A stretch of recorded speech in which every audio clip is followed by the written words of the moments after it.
As we continue to answer some of your questions, Shaka, how difficult is it to play with a makeshift defence in your team? Does it change how you act as a goalkeeper? Yes, it does.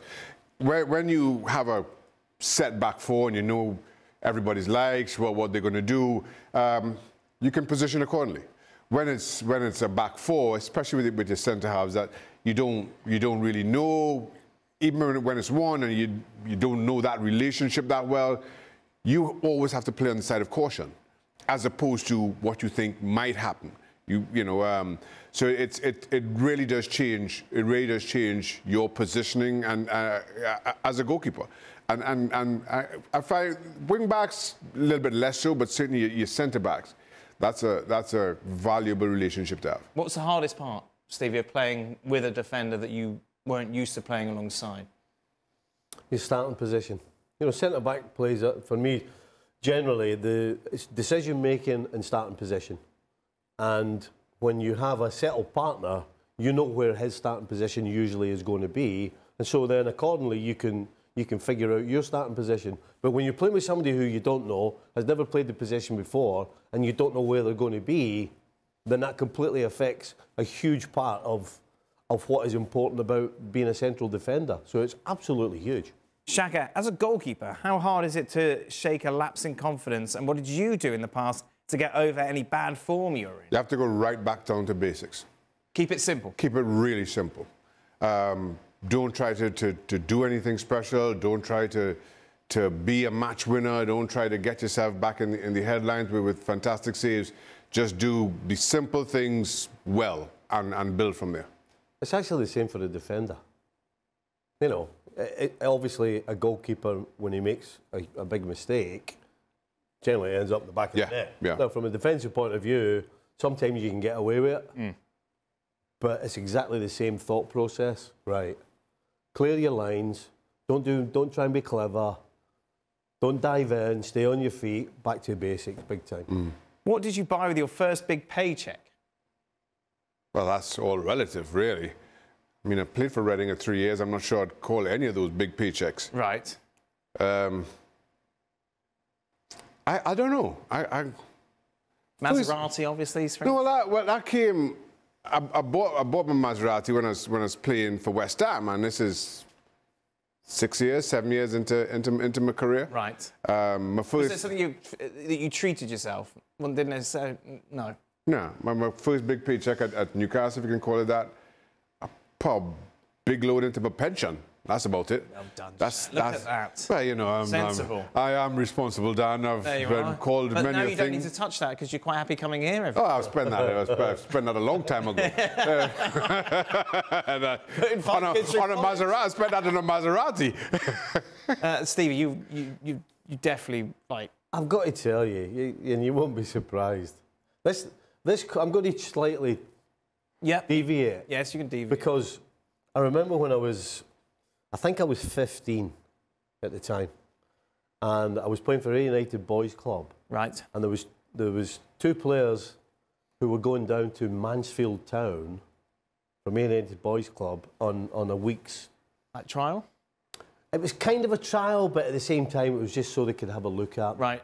And a guy called That's a trial. That's a trial. A guy called Jim McNair played in our team, who was meant to be going, got injured.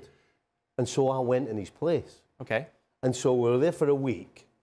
And at the end of the week, we got an envelope. I think it had £70 in it. Oh.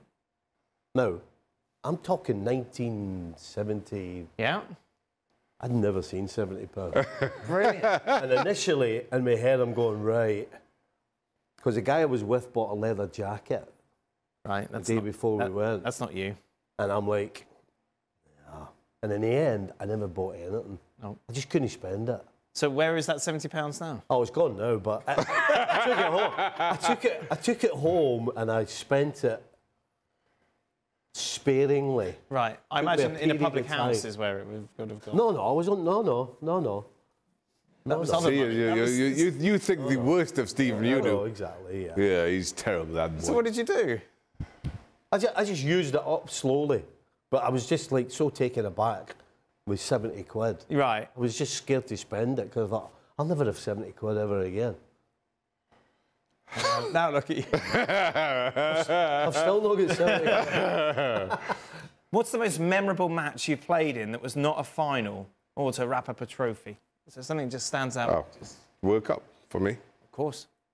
Is there one of the 3 games in particular? The first. Yeah. The first. I never thought I'd Remind us a scenario for people who don't know the Shaka Hislop history. Well, for starters, I never thought I'd see Trinidad and Tobago play in a World Cup. We came close to qualify for Italy 1990, stumbled at the last hurdle. I thought that was our best chance. And then all of a sudden, we go on this run in 2006. I wasn't supposed to start. As a matter of fact, Leo Bernard had pulled me a couple of days before and told me I was going to be the 3rd goalkeeper. Because you could have all your entire squad on the bench. So, but the starting keeper, Kelvin Jack, who'd been brilliant throughout the qualifiers, he picked up an injury in one of the warm-up games. So it was a little bit touch and go as to whether he'd be fit. And then all of a sudden, during the warm-up, he walks by me and he says something. And I thought he said he couldn't make it, but as far as I'm concerned, I'm 3rd string, right? So you're on holiday. I woke up, I had pancakes, French toast, bacon, it was great. Then in the warm-up, I'm kicking shots at Clayton Ince, who's the other goalie. I'm just having a ball here. Then all of a sudden he walks by and says something to me, and I'm like, did he just say he can't make it? And I kind of follow him, and he walks over to Leo Bernard, and then I'm standing there just staring at Leo like, I dare you not to call me. And he called me over, threw me in, and next thing you know, I'm playing in the World Cup, which I did, French toast and pancakes and all. It was easier. Would you have preferred it to have happened that way? Yeah. Than knowing? Yeah. I had a great night's sleep. Yeah. No nerves, and I would get nervous before games. No nerves, had a great night's sleep. As I say, had a lovely breakfast. Lovely breakfast, and was totally relaxed. I don't think I ever knew that you get nervous before games. Oh, yeah. How would that manifest itself? Oh, every which way. What I started doing, probably about midway through my career, is I found chewing gum helps. Really? So I started chewing gum, right? And that kind of helped. But getting nervous before games didn't. When I say didn't bother me, I was fine with it. It didn't restrict me in any way. You had someone who used to throw up, yes, Stevie, regularly before games. Oh, Ronnie Whelan. Yeah, he couldn't. And you considering the games that he played for Liverpool, what he won, everything that he contributed. Aye. But they were, were they always there? It started as that, right. But eventually it became something he had to do. Oh, I see. So he was it's part of like his routine. Aye. Like if I'm not sick, then. Yeah, to be fair, I was kind of like that myself, Yeah. I was regularly before games. You throw up? Yeah. Yeah. But you're so cool and calm, like, in real life. Well, you see, there's a lot going on in this head here, Daniel. I never really thought... You never That's just a kind of ignorance. Wow. And that became almost part of your routine. Yeah. Mm-hmm. There's a few players. Right. Everywhere I've been. I wasn't the only one. No. I wasn't the only one. Meanwhile, Alan Hansen's just reading the paper. Yeah, but he says afterwards that, I mean, he never told anybody, but he was really nervous all the time. Oh, really? Aye, it took us aback. Yeah. I was like, what are you talking about? You were nervous when I was talking about it? And yeah. He went, no, I said, I was like that. So it was just a cover. He was like, well, pretty much. For all, is it harder to play 3 games a week or harder your first game back after a month's time out with injury? Oh, the first game back's easy peasy. Really? Well, because you're fired up. I see. You can't wait to get back in. It's the second game that's the hardest. Right. Mm-hmm. Because now you're back to normal. But the first game's dead easy because you're so up for it. You're so glad to be back. Playing 3 games a week isn't easy. Psychologically, Shaq, when you broke your leg, how was that first challenge? Oh, it was awful. No, my first game back, we played Chelsea at Stamford Bridge, opening day of the season. So this should have been opening day of the season 2000, 2001. I think we lost like 4. I wasn't ready. Right. I knew I wasn't ready. And did you vocalise it? The physio knew. I'd be running along, just running a straight line, and my ankle would just give out, and I'd just tumble over. This is That's a bit of a sign, isn't it? Something seems to be wrong here. Everybody knew, and Harry was just like, "Listen, give it a go. Just give it a go." I'm like, but you know, Stevie would know. The manager says, "Give it a go." He'd be like, "All right, I'll give it a go," okay. and I did. And you can see, at least I didn't say that I tumbled over in the warm-up. I didn't tumble over during the game. Oh, absolutely, yeah, I did. Whole crowd was like, "Way!" But this is, you know, this is before there were a whole lot of cameras on the pitch before the games and so. Yeah. So you could get away with that in the warm-up. You know, the crowd were killing themselves. But yeah, I knew I wasn't right. And to the initial question, as a keeper, I hated the first game back because all the times would be wrong. Right. I just felt nothing was in sync.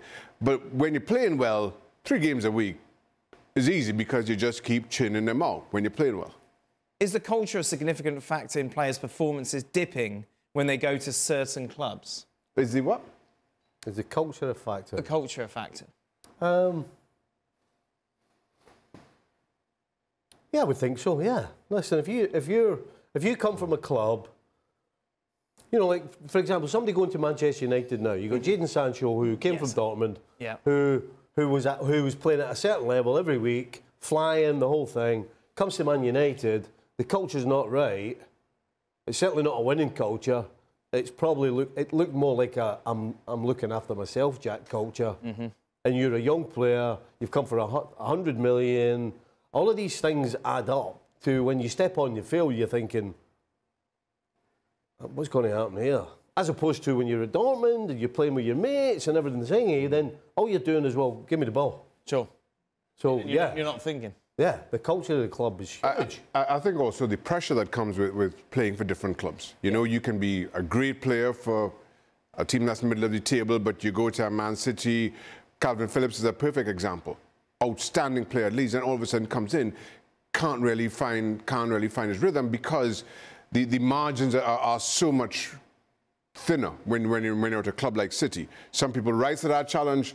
Others just aren't able to navigate it. You saw that at Liverpool, yeah, Stevie? When you bring in some players? Yeah, some players just couldn't perform every single time they stepped on the field. That's what it boils down to. Just a reminder, ESPN FC, we are with you every single day, and there is plenty of content over on our YouTube channel. Just go to ESPN FC. If you haven't subscribed yet, be sure to go and do so as we keep you up to date with everything.